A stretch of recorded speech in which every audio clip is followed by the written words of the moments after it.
À quoi sert le corosol? Bien que nous puissions tirer profit de toute la plante, c'est-à-dire de ses feuilles, ses fruits, ses fleurs, ses racines, ses tiges ou son écorce, la plupart des propriétés médicinales du corosol se trouvent dans ses feuilles. Le corosol est une plante poussant dans les Caraïbes en Amérique centrale et du Sud.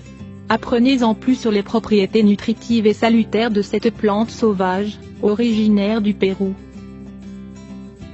Les caractéristiques du corosol. Le corosol se compose principalement d'eau, sa chair offre des dizaines d'éléments nutritifs, tels que de fortes doses de vitamine C, aidant à maintenir un taux d'antioxydants dans le corps stable et sain. Il possède aussi des protéines, des minéraux, du potassium, du calcium, du phosphore, du fer et des lipides. Cependant, ce fruit possède aussi une forte valeur calorique à cause des hydrates de carbone qu'il contient. Il n'est donc pas conseillé d'en consommer trop au cours d'un régime amaigrissant. La pulpe de corosol peut être consommée diluée avec de l'eau ou du jus pour profiter de ses propriétés diurétiques. Il est un puissant régulateur des fonctions de l'organisme, il lutte contre l'hypertension, les maladies des voies respiratoires, surtout consommé froid, il purifie et maintient la santé du foie et régule les niveaux de sucre dans le sang, idéal pour les personnes ayant du diabète. Vous pouvez aussi manger les feuilles de corosol, pour traiter des cas d'oreillons, de nervosité ou d'insomnie. L'utilisation d'un mélange d'une poignée de feuilles et de fleurs de cette plante peut faire une infusion sucrée avec du miel traitant les états grippaux, ou bien encore pour améliorer la convalescence après une opération. Le corosol a très peu d'effets secondaires, mais il n'est pas recommandé aux femmes enceintes de le consommer en excès. Un morceau de temps en temps est autorisé. Vous pouvez prendre la plante entière, c'est-à-dire les feuilles, fruits, fleurs, tiges, racines et l'écorce, avec tout médicament. Le morceau avec le plus de pouvoir nutritif sont les feuilles. En Amérique, elles sont consommées comme un thé ou en smoothie. La pulpe est utilisée pour faire des smoothies, des jus de fruits, de la crème glacée et des desserts. Le goût est délicieux et sucré. Les autres noms de ce fruit sont catuche, catoche, mazazamba, chachimon, graviola, uana brésilien, sapote, araticu accent aigu, tout dépend langue ancestrale ou de la région où il est cultivé. De même, son nom scientifique est Annona muricata.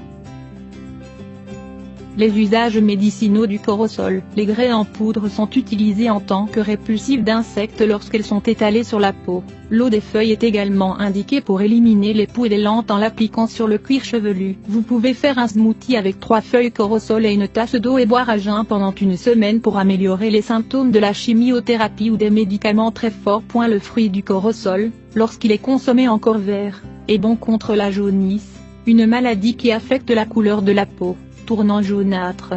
Il faut juste le couper en 3 morceaux, retirer les graines et mélanger. À filtrer et à consommer sucré avec du miel, car à ce stade le goût est un peu amer. Faire un thé avec les feuilles de cette plante peut prévenir les hémorragies internes. La liste complète des propriétés médicinales de goyave. Il combat la pression sanguine trop élevée. Il sert pour traiter l'asthme, une maladie caractérisée par une obstruction de la respiration. Il empêche les cellules cancéreuses de se reproduire.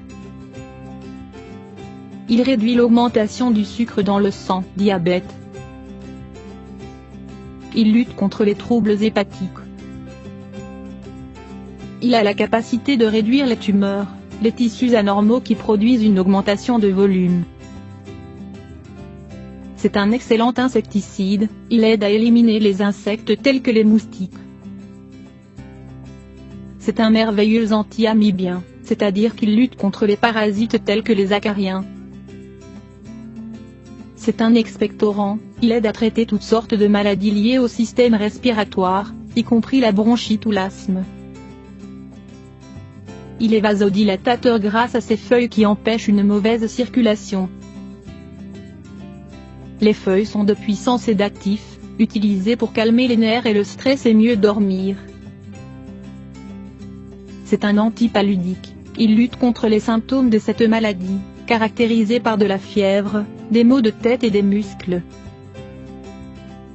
Il favorise la sécrétion de lait, idéal pour quand une femme allait et que le lait n'est pas bon ou trop rare. C'est un antispasmodique, il aide à prévenir ou traiter des contractions musculaires involontaires. C'est un anti-ulcéreux.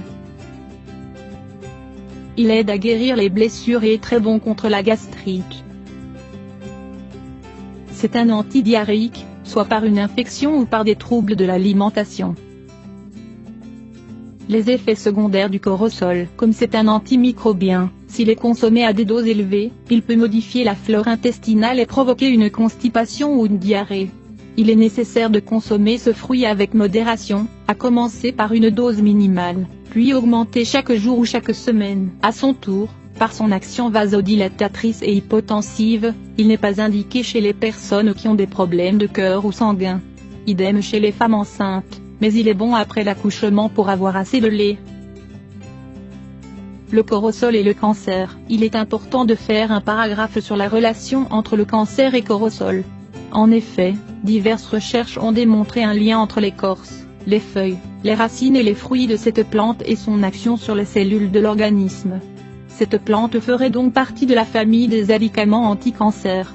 De plus, ce fruit sert également à réduire les symptômes des séances de chimiothérapie, en particulier en ce qui concerne les vomissements, les étourdissements et les nausées. Le cortisol agit contre les cancers, du sein, de l'ovaire, du côlon, de la lymphe, du foie, de la thyroïde, du pancréas, de la prostate, des reins et des poumons.